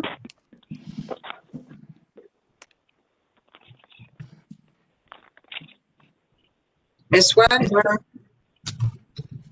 I'm sorry, I didn't unmute myself. Madam Chair, members of the board, appellant is requesting an area variance from the off-street parking requirements of the zoning code. To obtain the area variance, appellant must prove that denying the request will create a practical difficulty not generally shared by other land or buildings in the same district, will deprive the appellant of substantial property rights, and that granting the variance will not be contrary to the purpose and intent of the zoning code. Thank you. Ms. Preston, you're the owner of this property? Yes, ma'am. Okay. Tell us exactly what you'd like to do. Now, this whole thing is going to be a meat market? Yes. Wow. Not a grocery store, just meat. Just a meat market, yes. Okay, but it was 3 parcels before, right? Yes, it used to be a bar or lounge. Okay. Okay, well, tell me a little bit about a meat market, because all I know is the West Side Market. Well, I have 3 restaurants in Cleveland, Ohio. Red Walters is located on 84th and Cedar. I just opened up Red Walters Barbecue on 152nd and Lakeshore. And I just opened up Red Walters Crab Shack December the 7th.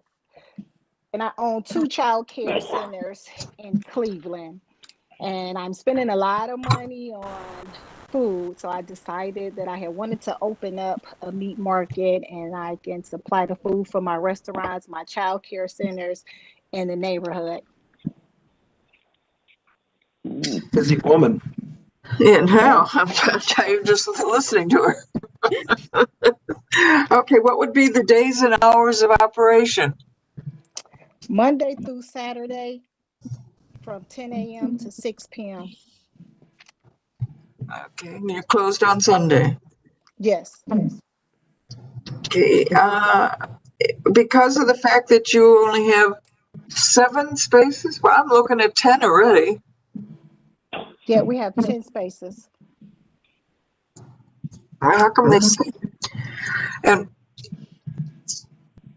will you be servicing your other facilities with a truck that comes in every day? Is that what the purpose is?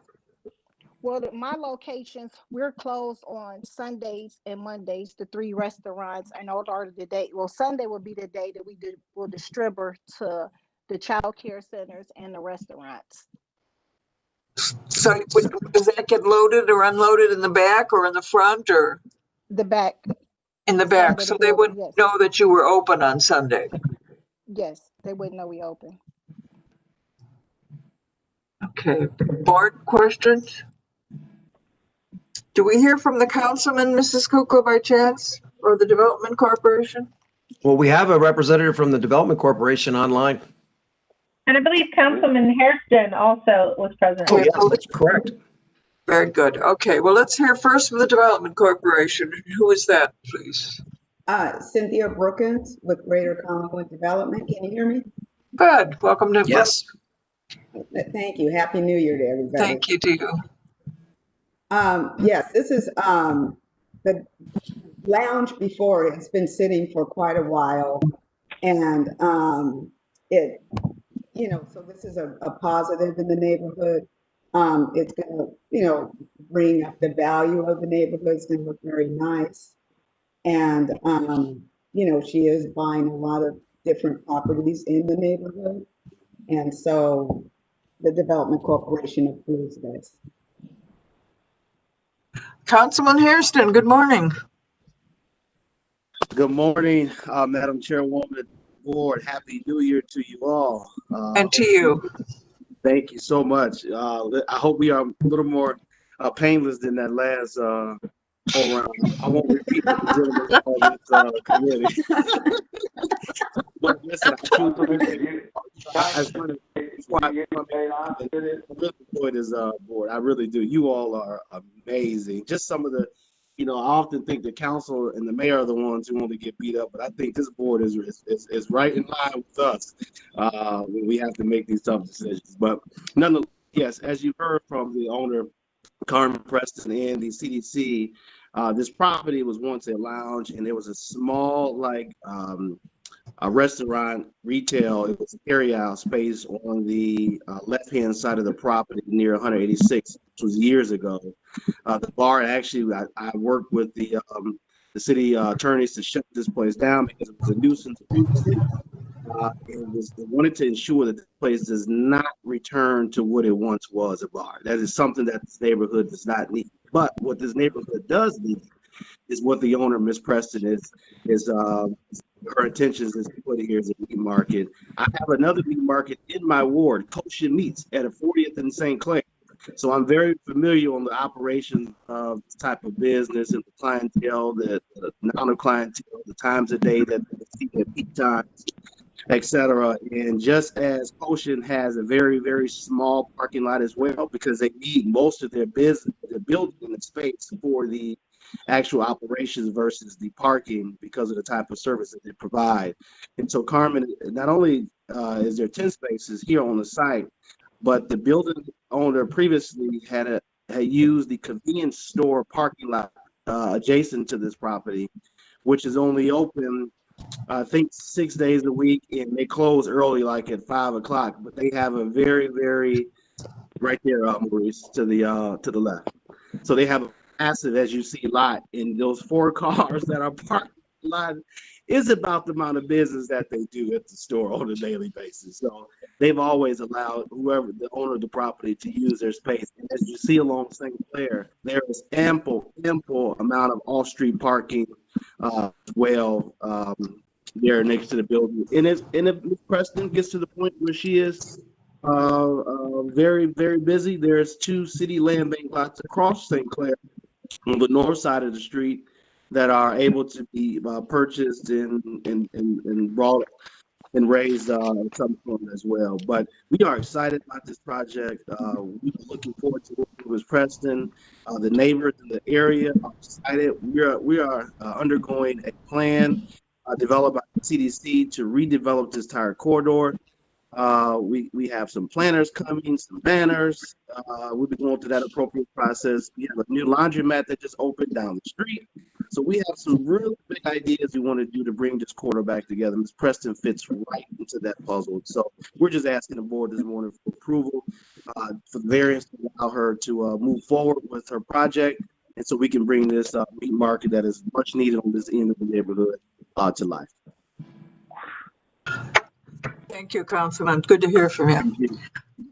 Madam Chair, Maurice Rowland, City Planning. I just have one question. Is there actually going to be a butcher? Is this going to be like a butcher shop where you go in and you get cuts of meat, custom cuts of meats and things like that? Or yes, is it you will have that too? yes. Oh, this is, I got to say, this is a fantastic project. I love the idea of bringing this building back. And it's kind of funny because I've just recently been thinking we need butcher shops like we used to have in the city years ago. And we don't have that. So I really hope this is a success. And I think this is a great project here. Couldn't agree more. Thank you, City of Cleveland. Okay, any other questions, board? You can tell I'm not a vegan. Go ahead. Madam Chair. Yes. I just had one quick question. I am familiar with a meat shop, butcher shop that we have here in the West Park area, family owned. It's beloved by the neighborhood. And I'm just wondering, they also have, they have meat, but they have meat accoutrements, if you will, rubs, sauces, things like that. I imagine you're probably going to have something like that. Yes. And I also, yes. And then I wondered also, are you going to be doing any food preparation? Like, will you have, I'm a big fan of, the ready-to-go ribs that you can just pick up and reheat at home. Are you going to have anything like that? I'm not for sure, but I will add it to the list. We just, started working on everything, but I'm going to take a note and write that down. That's a good idea. Well, it's just, What it's would something wait for that poor woman to do, huh? Well, but I commend you on your vertical integration of your businesses. I think that's really brilliant of you, and it's great to see a woman entrepreneur doing so well in the city. So, thank you. Hey, Ms. May, that, this is Councilman Harrison. I second everything that you just said. Okay. We're on the same page, Councilman. Yes. So with that, Madam Chair, unless there's any other discussion, I would move that, given the support of the CDC, City Planning, and the councilman, that we go ahead and approve the variance for this case. Second. Call the roll. Mr. Donovan. Indeed, yes. Ms. Faith? Yes. Ms. Barnes? Ms. Barnes, yes. Ms. Johnson? Yes. Calendar 20-2001 is granted. It'll be ratified next week, and we will send you a letter. Thank you. Thank you, and good luck to you. Good luck. Okay, calendar 20-202, 2914-16 Cedar Avenue.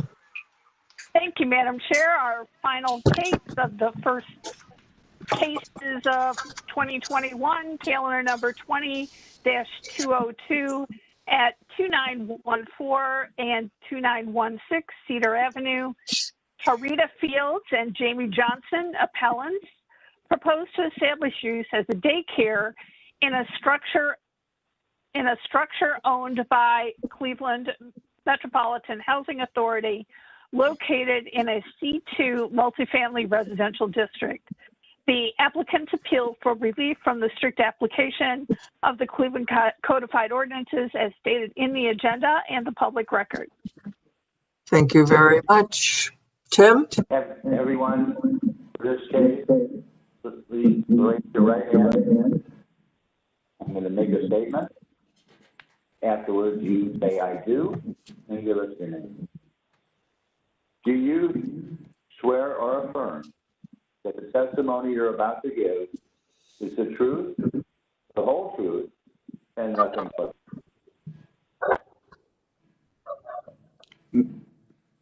I do. It won't come on. Your name? I do. Your name? I do. Name? My name is Jamie Johnson. Jamie Johnson. I do. Okay. Okay, Jamie, thank you. Fields, I do. Yes. Thank you. Anybody else?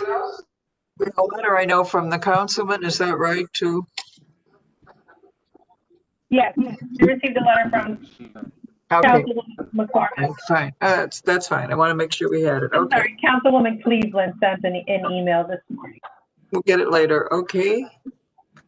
History of the property, please. Madam Chair, first, we found that this property is owned by Cleveland Metropolitan Housing Authority. I don't have a letter from them giving authorization to this business owner. Could the appellant speak on that? Yes, we have a film at least for over 5 months. Due to a little confusion is why we're here in front of the board today as far as the start process. And we found out that it was zoned incorrectly. So we had to basically backtrack in order to get the city's approval to move forward. But we've been at this location over 5 months. Yeah, And Madam Chair, Ratify anything. okay, I was going to state that it is up to you if you want to see documentation of the lease. Oh, yeah. Yes. We would need to see that. We could hear the case. At the end of it, we'll figure out where we're at. Okay. Mr. Donovan, it's kind of hard to hear you again. I don't know if you moved further away from the microphone or. Yeah, I'm just getting my $20 bill here from the councilman. Okay, see you later, everybody. Yeah, I moved away a little bit.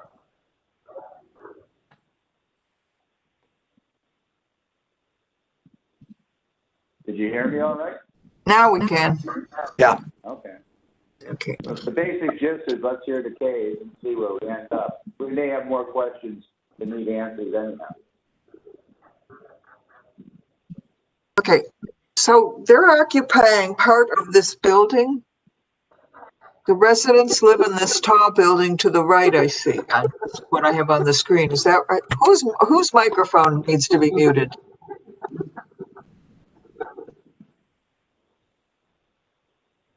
Okay, so this whole, I'm still having problems. Anybody else having problems to hear?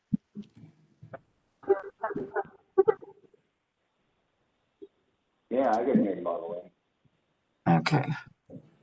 So Jamie or Karita, one of you, please tell me exactly what you are doing there. You said for the last 5 months.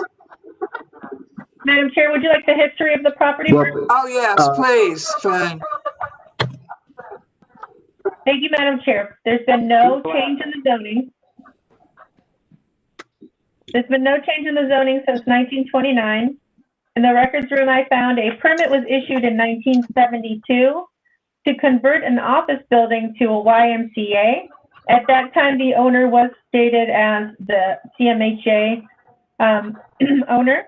And there are no variances on file on this address. And in more recent history, in 2010, a partial certificate of occupancy was issued to establish a commercial kitchen at this site. And then we found that between 2011 and 2018, there were yearly food licenses issued to the property. And that's all that I have. Thank you, Liz. The legal standard will be judging the case on, please, Ms. Wagner.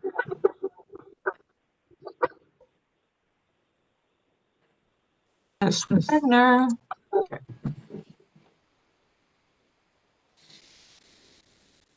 Sorry, appellant is requesting an area variance from the distance requirements of the zoning code. To obtain the area variance, appellant must prove that denying the request will create a practical difficulty not generally shared by other land or buildings in the same district, will deprive the appellant of substantial property rights, and the granting the variance will not be contrary to the purpose and intent of the zoning code. Thank you very much.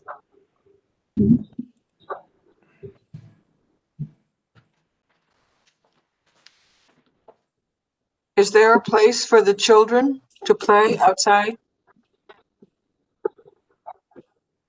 Yes, one of the permits that we did actually pull was for the fenced-in area, which is in the rear of the building, where the actually has been installed, and that plan was approved by the city, and the fenced-in area is actually in existence already for the children to play. Okay.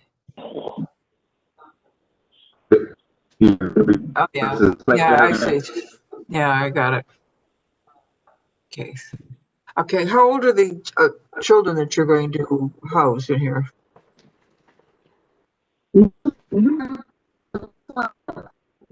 To 12? So they would come after school? And what days and hours? Yes, virtual learning will be established as well. I'm sorry? We can't hear you. I can't hear you.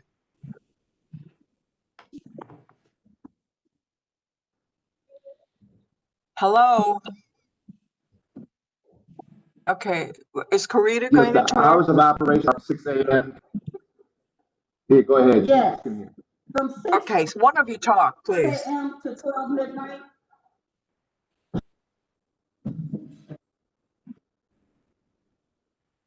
Okay, that's every day of the week?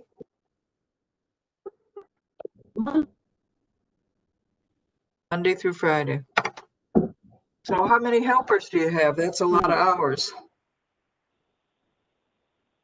6. You have 6? Yes, ma'am. And how many children?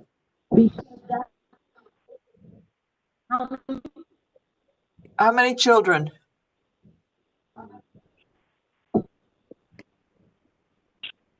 As of now, none. But once I get approval, I can, have up to 78 kids in all, but that's for different shifts.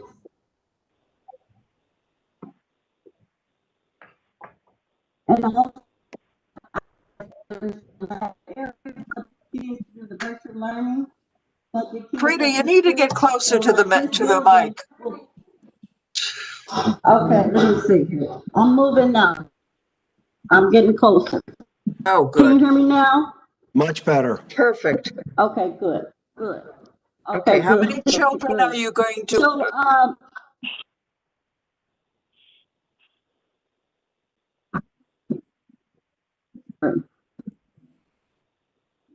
3 shifts, 3 different shifts, 78 kids in all.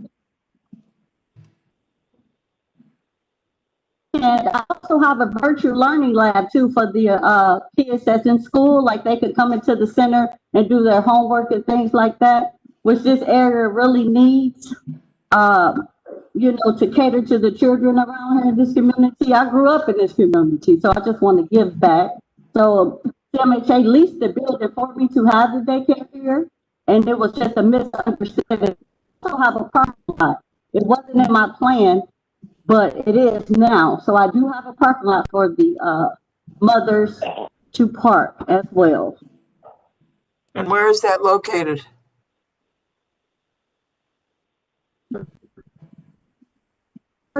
Page is right. You can see it like diagonally across.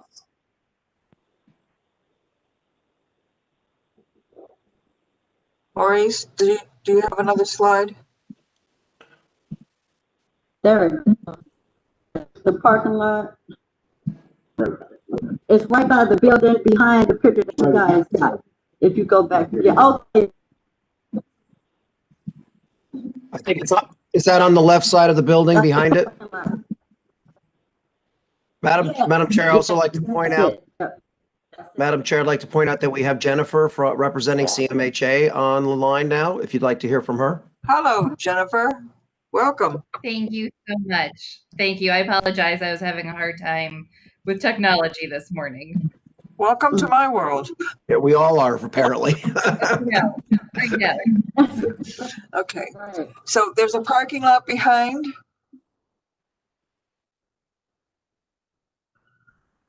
Yes. Jennifer? Yes, there is. And how many cars can you park back there? I think I don't have the specific number on hand at this point. Carlita, do you have that number? Yes, 12 parking spaces. I didn't hear what she said. 12 parking spaces, Madam Chair. Thank you very much. Okay. Now, do you have a lease with this, with Carita and Jamie? Jennifer? You're muted, Jennifer. I apologize. We do have a lease with them, and we have no objection to their request on the change of zoning. Do we need a copy of that, Ms. Wagner? It's not, since it's not necessary, you could ask for it if you choose. Is there any way you could just email it to the office, Jennifer? Certainly. Which address would you like it sent to? Just the planning address? Yes. Liz? I'll send it to you, Jennifer. Thank you so much. Okay. Do the children live on site? Are any of the kids living on site there that are going to use it? Are children living on site? Is that what you asked, Mr. Yes. Donovan? Yes. How many? It could be yeah, it's a possibility, yes. That's, I'm catering to the kids in this low income, community, yes. That's my goal. I understand that. I'm trying to figure out your real parking need here. So in other words, if you got a total of 80 kids and 40 of them live on site, you don't need parking for those 40 kids. So I think what Mr. Donovan is asking, are the majority of your clients going to be children from the, right there, in the surrounding buildings? Yes, yes. Because that will reduce the effective number of parking spaces you'll really use, I think is what Mr. Donovan is getting at, right? You are correct, sir.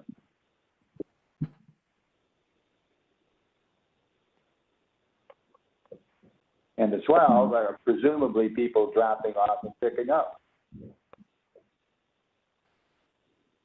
Yes. Okay, where do they?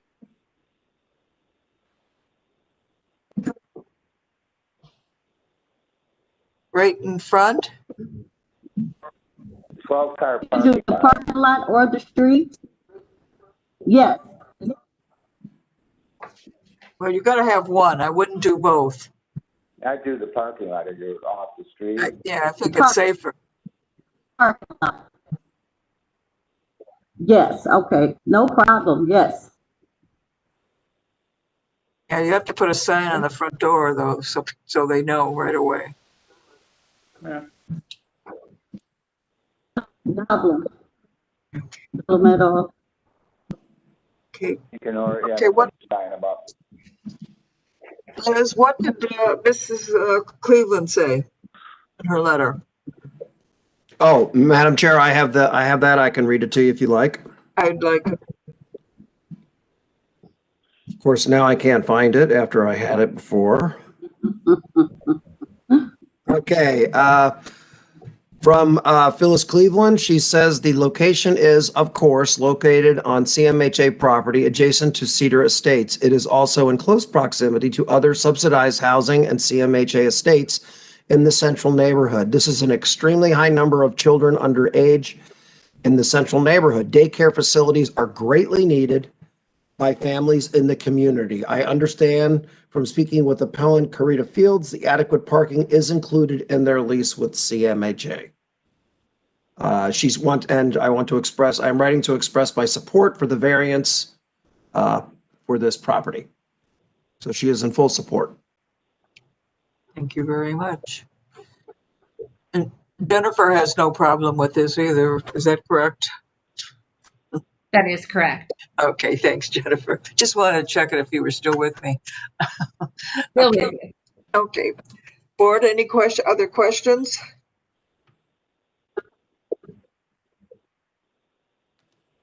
Hello, no? If there are no questions, I'll entertain a motion. I have no further questions, Madam Chair. Given the testimony that we've heard from Jennifer from the CMHA representative, we have a letter of support from Councilwoman Cleveland, and we have support from City Planning. I think the understanding is this is a much needed service in this community. And with that, unless there's any further discussion from the board, I move that we approve this variance. Do I have a second? Second. Okay, call the roll. Madam Chair, just for clarification, did the appellant state 78 children, or was it 38? Carita? Jamie? Somebody? It's 78 with 3 different shifts. 3 different shifts, I can get up to 78 children. 3 different shifts. That's the maximum allowable under the program. Yes. Okay, thank you, Madam Chair. I will call the roll. Ms. Bates? Yes. Mr. Donovan, Yes. Ms. Barnes,